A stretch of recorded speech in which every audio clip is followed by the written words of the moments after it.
What if I told you, a man once hijacked a plane, calmly asked for money, jumped out into the night, and was never seen again? No body, no identity, no answers, just a name. D.B. Cooper. I've told a lot of crime stories, but this one feels different. Because this isn't just about what happened. It's about what never happened after. No arrest, no clear suspect, no ending, just a mystery that has lasted over 50 years. So let me take you back, step by step, to the day everything began. And welcome back to the channel. If you're new here, this is where we uncover the darkest, strangest, and most unsettling true crime stories ever told.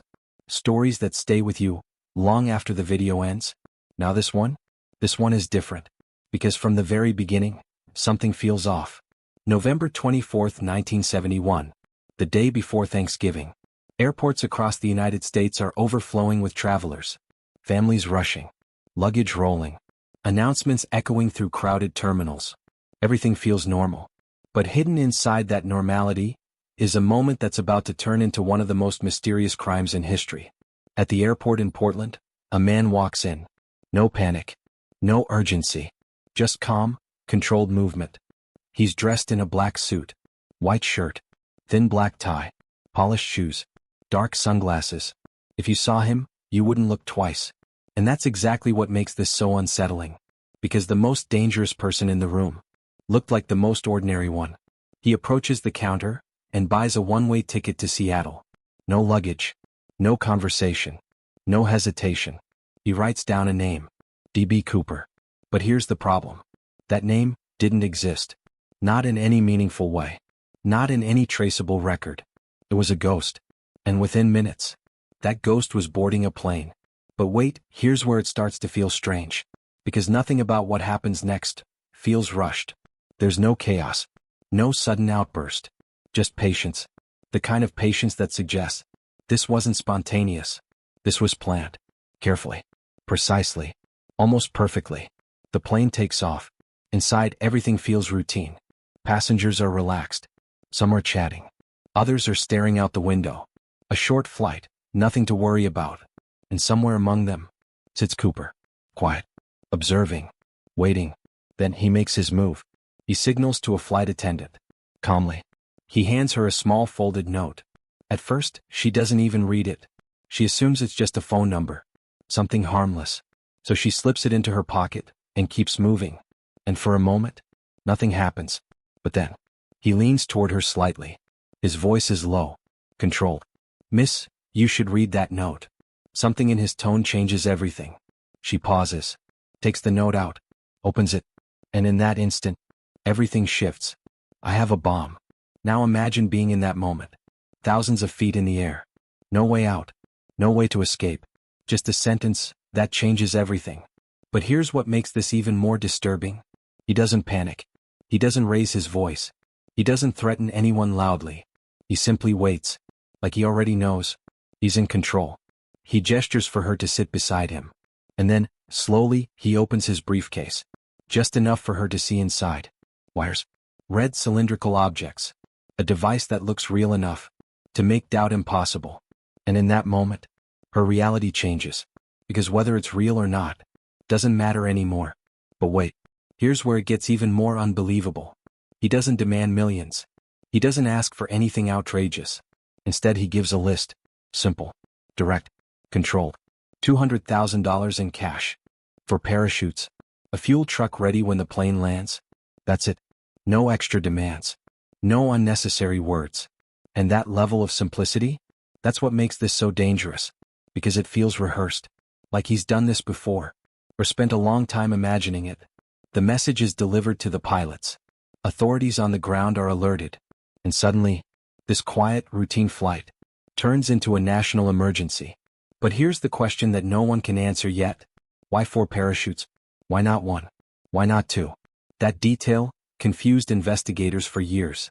And the answer to it might change everything you think about this case. So stay with me. Because what happens next is where the mystery truly begins.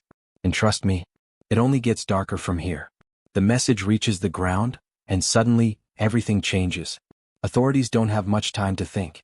A bomb is on board. A plane full of people is in the air. There's no room for mistakes. So they make a decision. They cooperate. Down in Seattle, preparations begin immediately. Money is gathered, $200,000 in cash. Not just any cash, but carefully recorded bills. Every serial number documented. Because even in that moment of urgency, they're already thinking ahead. Already planning for the possibility that this man might escape. But wait, here's where it gets strategic. The parachutes, 4 of them. Not 1, not 2, 4.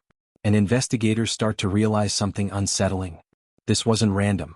Because by asking for multiple parachutes, Cooper created a problem. If he only asked for 1, they could give him a faulty parachute. But with 4, they couldn't take that risk. Because what if he planned to take a hostage with him? What if one of those parachutes was meant for someone else?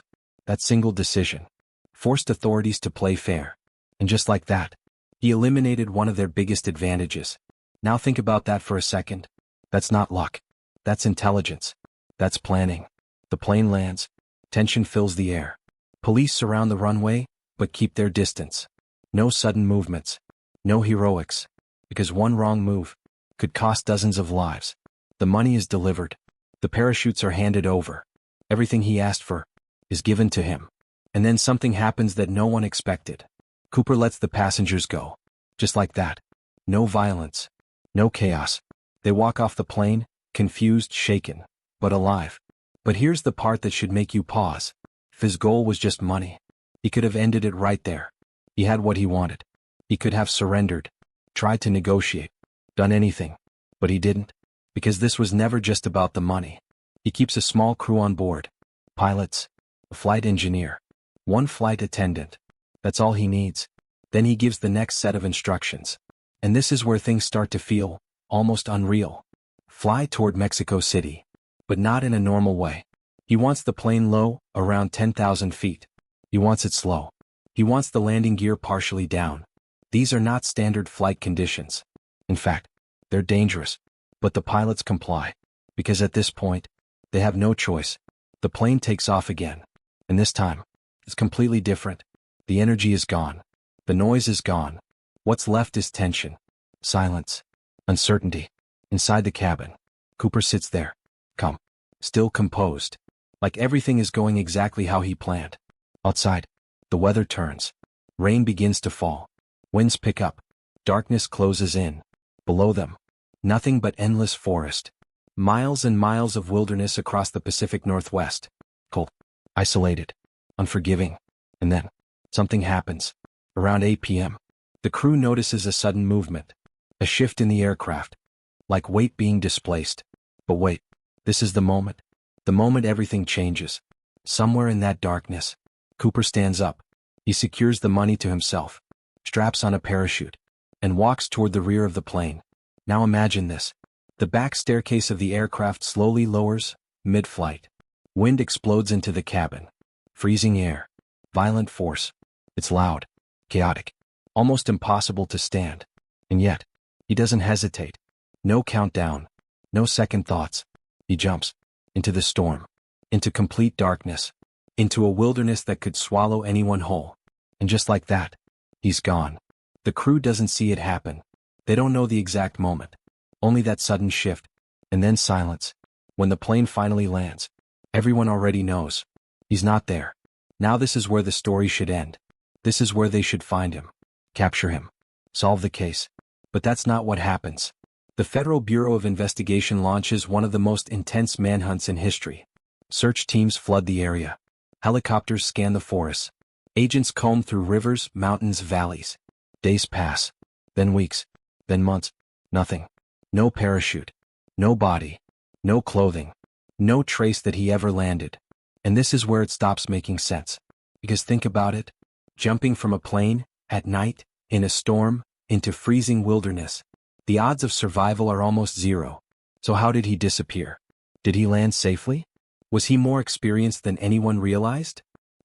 Did the wilderness claim him, and hide the truth forever? But wait, just when it feels like the mystery is fading, something unexpected happens. Years later, a young boy is playing near a riverbank, digging in the sand. Nothing unusual, just a normal day, until he finds something buried. Money. More damage, but still recognizable. Investigators are called in. They examine the bills, check the serial numbers, and what they discover reopens everything.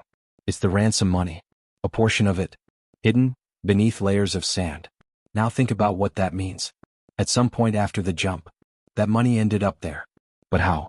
Did Cooper survive and bury it? Did it wash downriver from somewhere else? Was it planted? Lost? No one knows. And just like that, the mystery deepens instead of closing. More suspects emerge over the years. More theories. More speculation. Some convincing. Most not. But none of them prove anything. And after decades of chasing shadows, the Federal Bureau of Investigation does something no one expected. In 2016, they closed the case. Officially. Unsolved. Let that sink in. One of the most daring crimes in history. No ending. So now I want to ask you something. Do you think he made it? Do you think he actually survived that jump? Or was this a plan that went wrong? The moment he stepped into the storm? Drop your thoughts in the comments. I want to hear your theory. And if you've made it this far, don't forget to like the video and subscribe. Because stories like this, they don't come around often. But before you go, there's one final thought I want to leave you with. Somewhere out there, there's an answer. A real one. Not a theory. Not a guess. Someone, somewhere, knows exactly what happened that night. And maybe they've been silent this whole time. Because the truth about D.B. Cooper might be even stranger than the mystery itself.